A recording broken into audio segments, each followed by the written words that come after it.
Nationale ou l'intégrité de notre pays. En tout cas, c'est le grand thème retenu ce soir pour votre magazine Au-delà de l'actualité. Il y a des réponses avec un spécialiste des questions diplomatiques que nous recevons ce soir. Il s'agit de M. Joseph Nkoy.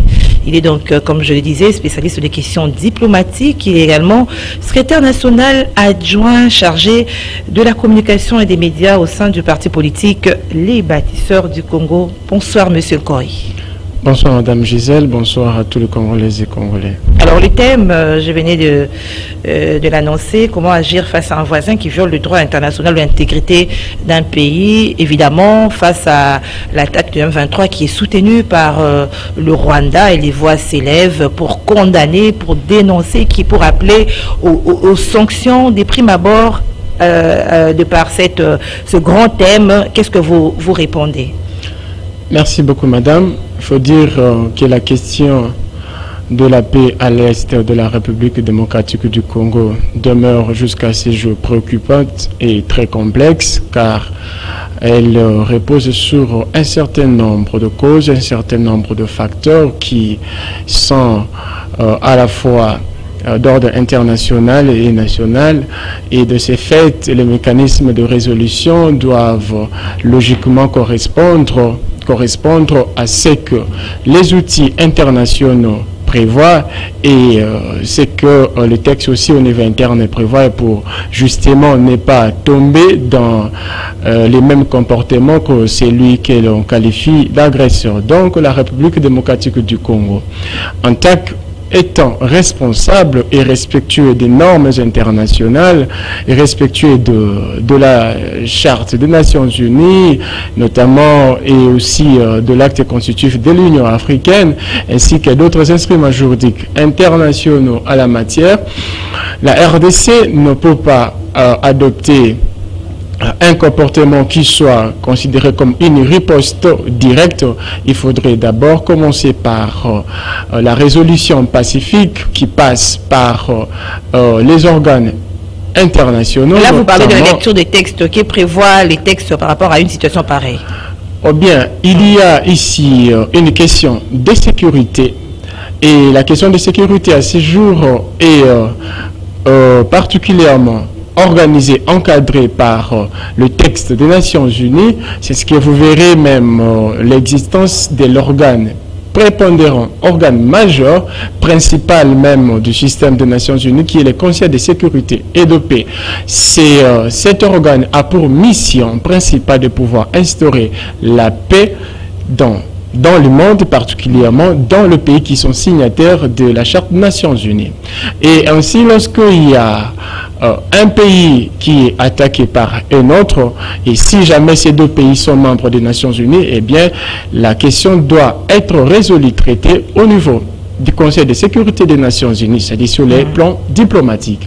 Et si cela n'aboutit pas, eh bien, les États étant souverains, eh bien, nous allons appliquer la force, car il n'y a pas un État qui accepterait être menacé par un autre, dès lors que tous les États sont souverains, tous les États ont le droit de protéger l'intégrité de leur territoire. Alors à ce stade, on peut dire que la RDC a déjà franchi toutes les étapes.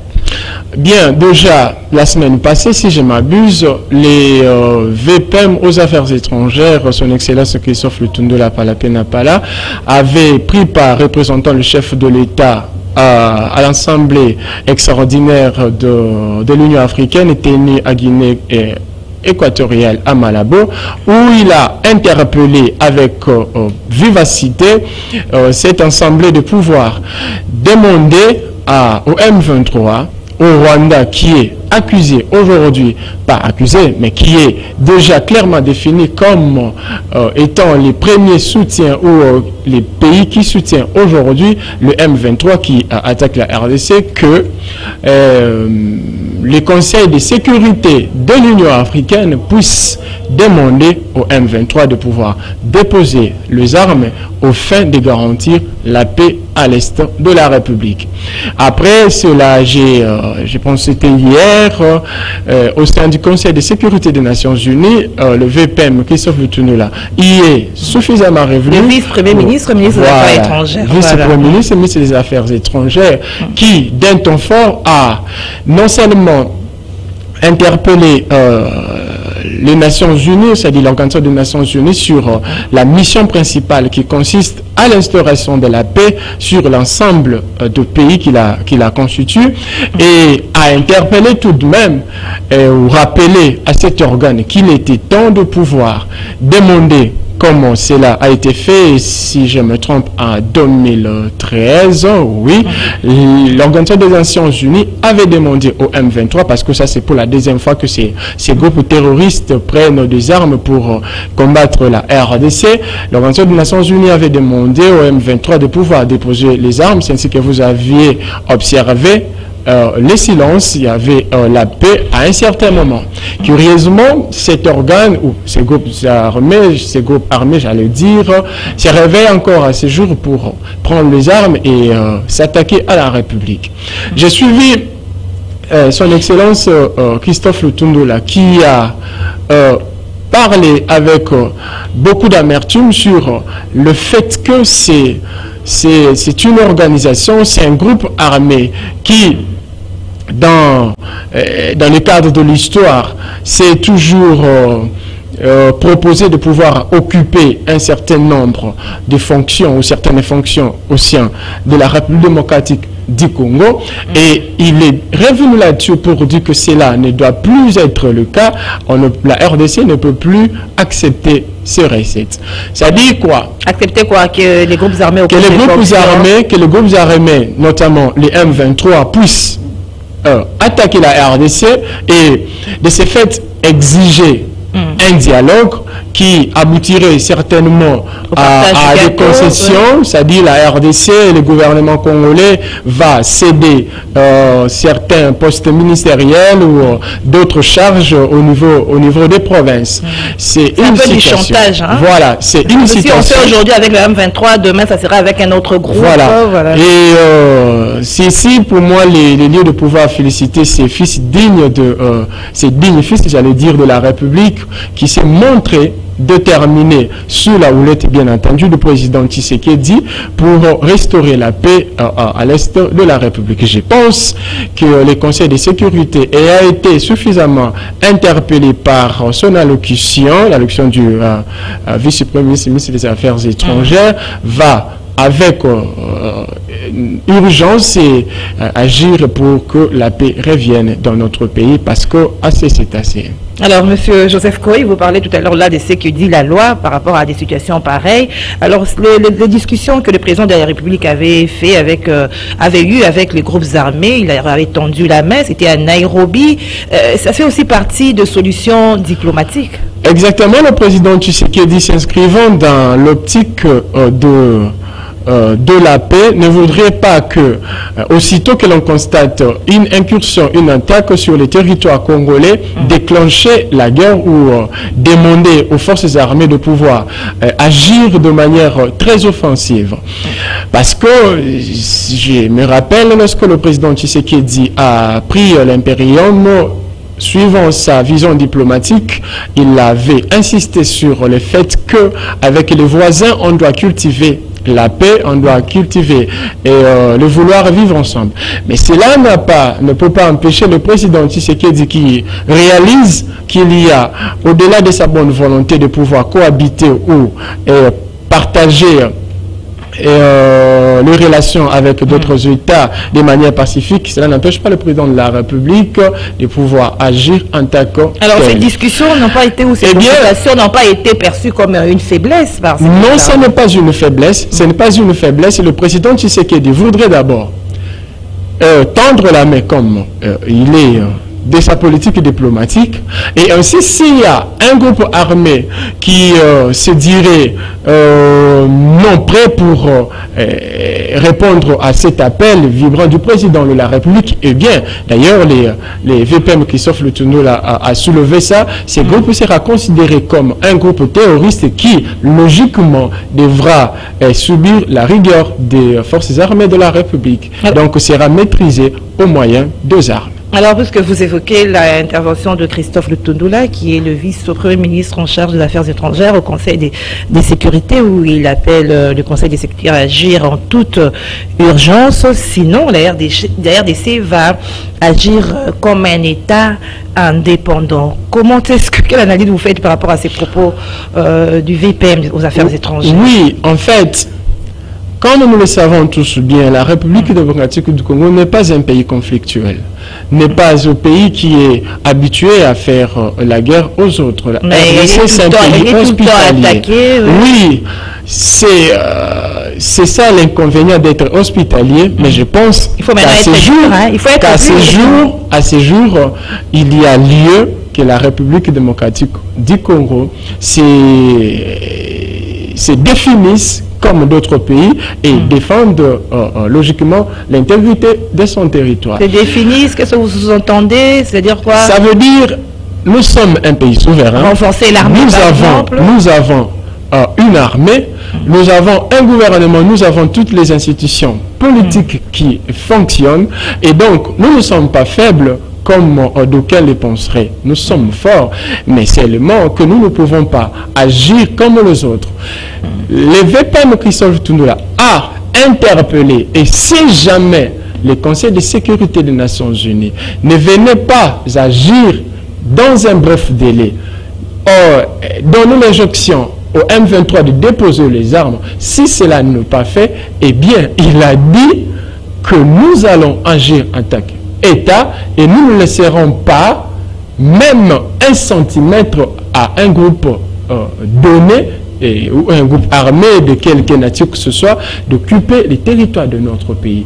C'est notre pays, il est du devoir des autorités de la République, des institutions de la République de pouvoir protéger l'intégrité du territoire national, et c'est dans ce sens-là que le VPM Christophe Le Tunula a, comme je le dis, attirer l'attention particulièrement de Madame le Président du Conseil de sécurité des Nations Unies.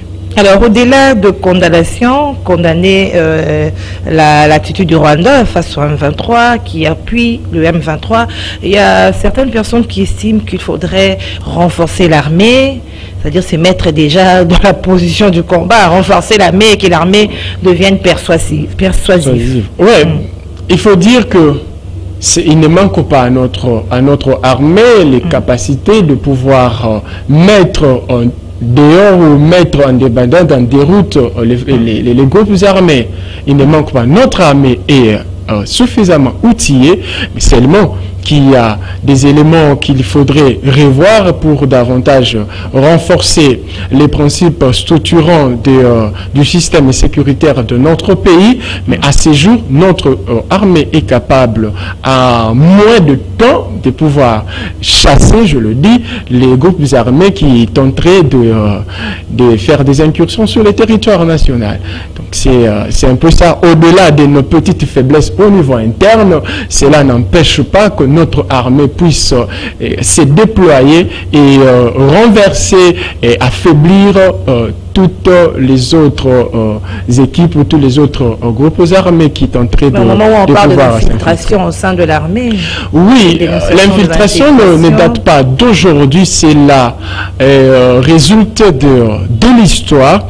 Et l'histoire qui, ici je m'abuse, c'est là pratiquement 28 ans, comme l'a souligné le VPM Christophe Le Tunula, c'est que nous assistons à une sorte de guerre perpétuelle qui fait que depuis un temps, il y a des éléments des groupes armés qui ont été introduits dans notre système sécuritaire au sein de notre armée et même au niveau des institutions politiques. C'est ainsi que son Excellence Christophe Le Tunula a dit qu'il n'est plus question que nous puissions assister à ce genre de recettes. Cela voudrait dire quoi? C'est hier, après des attaques que la RDC subit, que les institutions de la République procèdent à des concessions au point d'accorder à ces groupes armés des places au sein de l'armée comme des institutions. Cela n'est plus le cas aujourd'hui. Pourquoi? Parce que nous devons assainir l'armée de notre pays, nous devons assainir les institutions politiques de notre pays, de sorte que notre pays soit géré de manière à assurer le développement intégral de notre territoire, assurer la paix sur l'ensemble du territoire, assurer le développement de sorte que la population congolaise vive autant que d'autres pays. Mais à un moment, dans sa réplique, le Rwanda, après des accusations, avait indiqué que la République démocratique du Congo est dans ses problèmes internes. Qu'est-ce que vous en pensez? C'est vrai, il y a des communautés ou de groupes armés internes, des guerres communautaires et des gens qui tirent aussi des ficelles, hein? Oui, ça c'est généralement lorsqu'il s'agit des conflits pour des minerais, il y a toujours ça, c'est au niveau interne. Mais il y a aussi un problème, il faut des incursions. Bon, ça c'est une question interne et c'est là en train d'être résolu progressivement par ou au moyen de la politique mise en place par les chefs de l'État. Mais il y a, comme je le dis, des groupes extérieurs qui veulent profiter derrière cela. Et parce qu'ils sont facilement décelables, nous n'allons pas tolérer, ils sont déjà repérés et l'armée de la République démocratique du Congo est sur ses gardes. Nous allons agir avec beaucoup plus de fermeté. Alors, la réponse du Rwanda toujours, quand le Rwanda dit que notre pays continuera d'être compromise, nous avons le droit de nous défendre. C'est-à-dire que le Rwanda se prépare aussi, elle est à la défensive. Il n'y a pas de problème que le Rwanda s'est dit prêt aussi à affronter la RDC. Il n'y a pas de problème, le Rwanda c'est un pays, mais il faut se rassurer que... Cracher sur la République démocratique du Congo, on vous accuse de quelque chose, après vous vous dites prêt à... Il faut comprendre le comportement du Rwanda. Je reviens toujours sur les propos du VPM Christophe Lutunula qui a dit toutes les fois qu'on s'attaque au M23, nos frères, c'est-à-dire le Rwanda, avec qui l'on partage les mêmes cultures, la même culture, beaucoup d'autres facteurs qui nous mettent dans une sorte de communauté, le Rwanda réagit. En d'autres termes, le Rwanda sait de quoi il s'agit. Le Rwanda sait qu'il a une part de responsabilité. Eh bien, parce que déjà c'est déclaratel, le Rwanda, quel qu'il soit, le Rwanda ne peut pas affronter la RDC. Le Rwanda ne peut pas affronter la...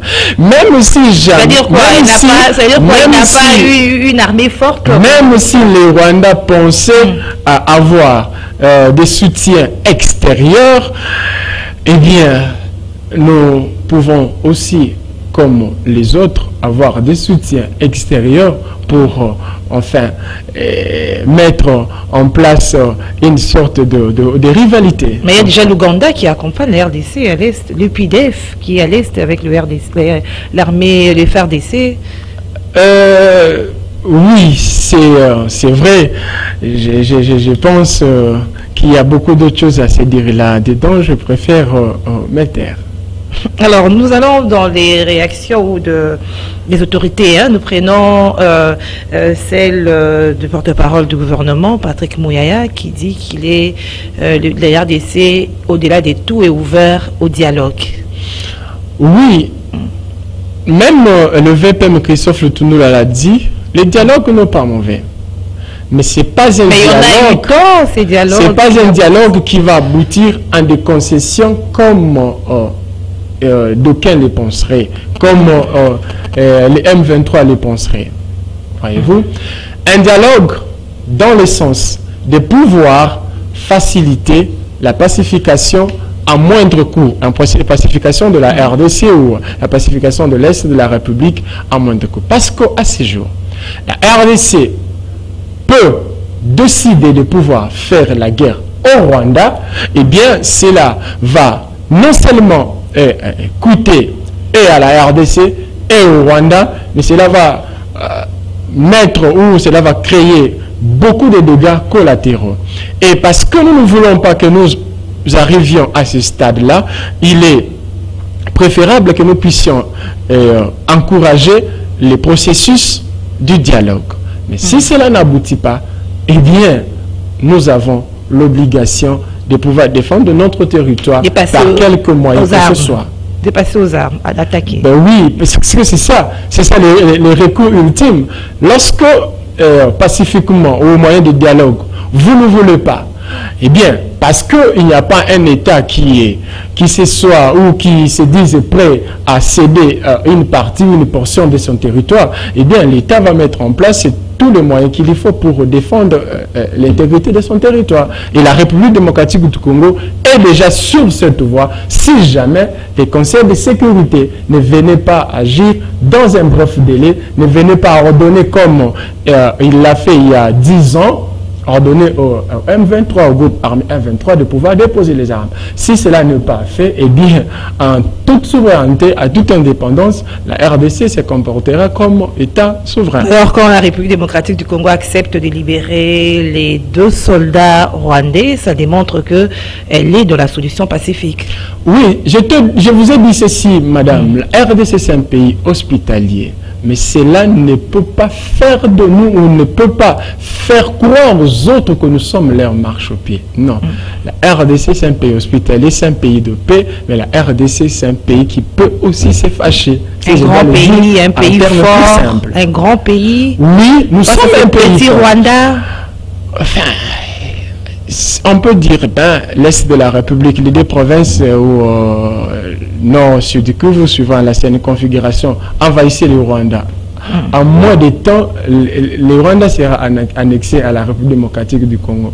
Et peut-être sur le plan international, on dirait que nous sommes méchants. Voilà pourquoi, voulant avec beaucoup d'amour, voulant laisser le Rwanda comme un pays, eh bien, nous le laissons, mais à tout moment, nous pouvons réagir pour annexer le Rwanda au Congo et Kagame va disparaître. Alors, on dira que la guerre ne date pas d'aujourd'hui, hein, c'est depuis d'avant Antoine Tshisekedi Tshilombo. Mais la question est, est-ce qu'il y a vraiment des signes qui démontrent que nous tendons vers la fin de la guerre?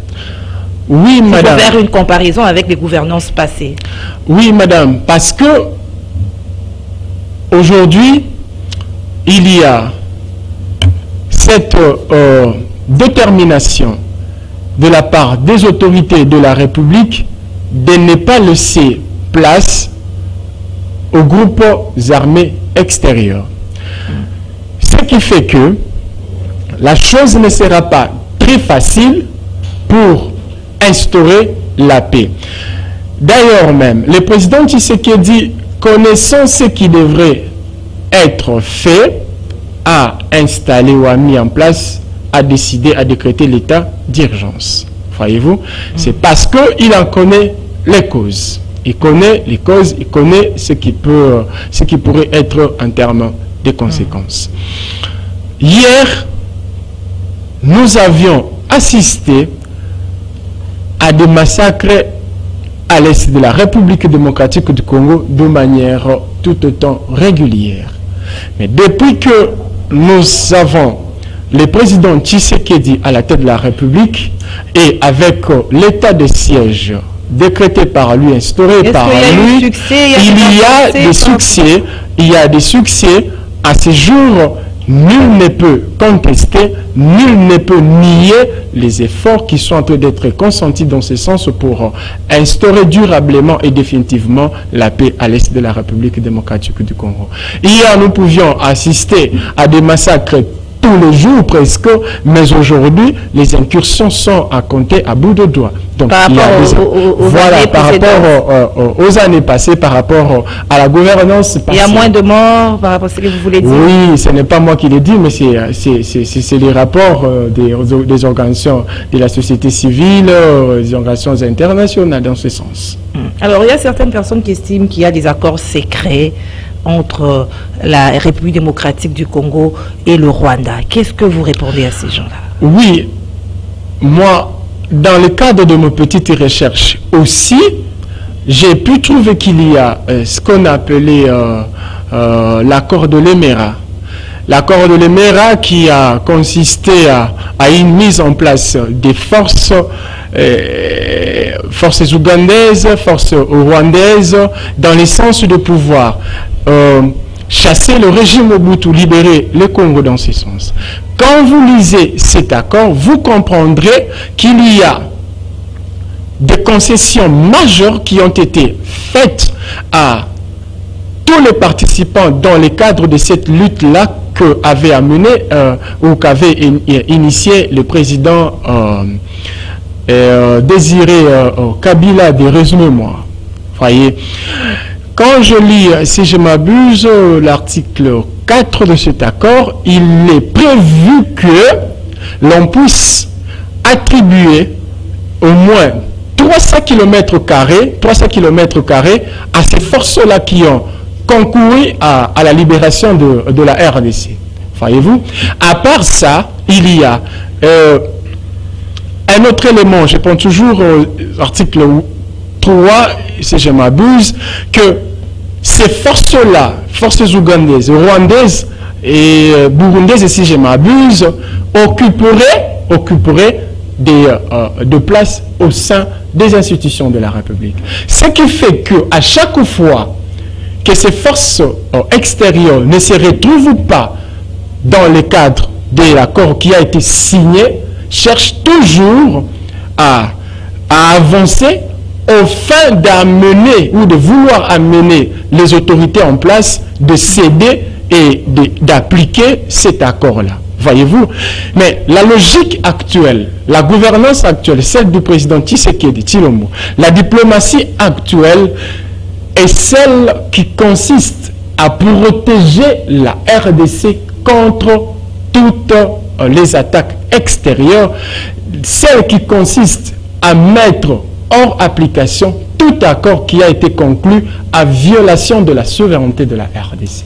C'est ça l'actuelle politique, c'est ça l'actuelle diplomatie, j'allais dire, du président Tshisekedi qui est en train d'être fidèlement exécuté par son ministre des Affaires étrangères, Christophe Lutundula. Et parce que la RDC est au Congolais, cet accord-là ne sera plus appliqué. Le Congo est au Congo, et au Congolais, j'allais dire, et il n'y a pas une force extérieure de quelque pays que ce soit qui puisse, sous prétexte de l'existence d'un quelconque accord, réclamer une partie du territoire de la République démocratique du Congo. Il n'en sera plus question. Alors, je rappelle que nous recevons ce soir, madame, monsieur Joseph Koy. Il est spécialiste des questions diplomatiques. Il est secrétaire national adjoint en charge de la communication et médias du parti politique Les Bâtisseurs du Congo. Avec lui, nous réfléchissons autour de ce grand thème, comment agir face à un voisin qui viole le droit international ou l'intégrité d'un autre pays. Alors, monsieur Joseph Koy, nous sommes en train, petit à petit, d'aller vers la fin de notre émission, de tout ce qui précède par rapport à tout ce que vous avez dit en guise de conclusion. Comment la République démocratique du Congo doit se comporter face à ses voisins pour se faire respecter? Déjà, il y a un certain nombre d'éléments qui sont déjà observés par les autorités de la République. D'abord, il y a la mise en place de l'outil diplomatique, l'exécution de l'outil diplomatique qui est en train d'être bien évidemment observé. Et si l'outil diplomatique n'aboutit pas, eh bien, nous allons posséder, exécuter la politique de la force. Voyez-vous, je me dis que son Excellence Christophe Lutundula a interpellé d'un ton fort la présidente du Conseil de sécurité des Nations Unies pour leur demander au M23 de déposer les armes avant qu'il ne soit tard. Eh bien, sur le plan international, il y a de quoi à féliciter actuellement les autorités de la République.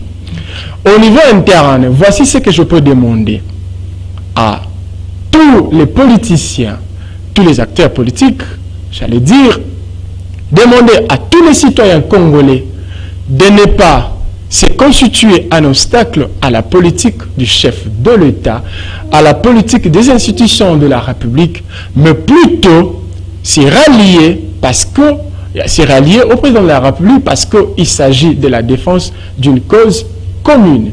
Donc nous ne pouvons pas s'opposer au président de la République parce qu'on veut que à la fin de son quinquennat que l'on dise qu'il n'a rien fait, alors que nous avons tous le devoir de l'accompagner, de le soutenir, de sorte que notre intégrité nationale soit complètement défendue. J'appelle aussi tous les partis politiques de pouvoir accompagner le chef de l'État dans ce sens. Il s'agit de notre pays, il s'agit de la sécurité de notre pays.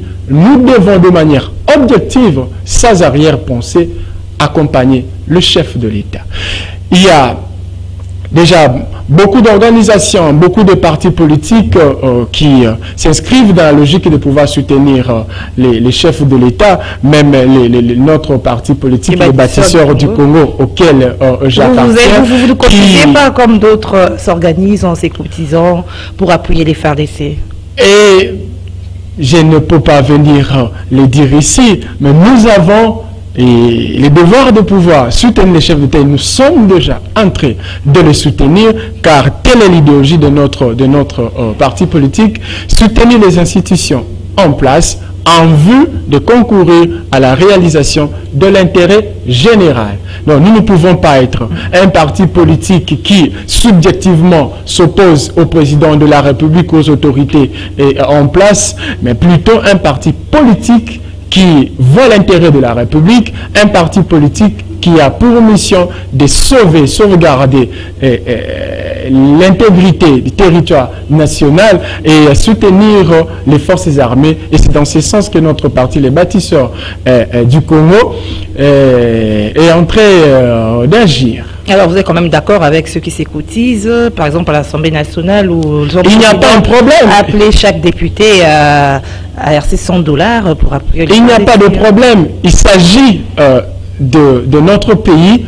Chacun de nous à son niveau a les devoirs de pouvoir soutenir, apporter un soutien à ce qui s'est fait par les autorités de la République, à amener un soutien à l'action des forces armées de la République, parce qu'il s'agit de notre pays et nous avons tous le devoir de pouvoir assurer l'intégrité de notre République démocratique du Congo. Alors nous sommes arrivés à la fin de notre magazine. Un dernier mot pour conclure. Je vous remercie d'abord de m'inviter à chaque fois que de besoin.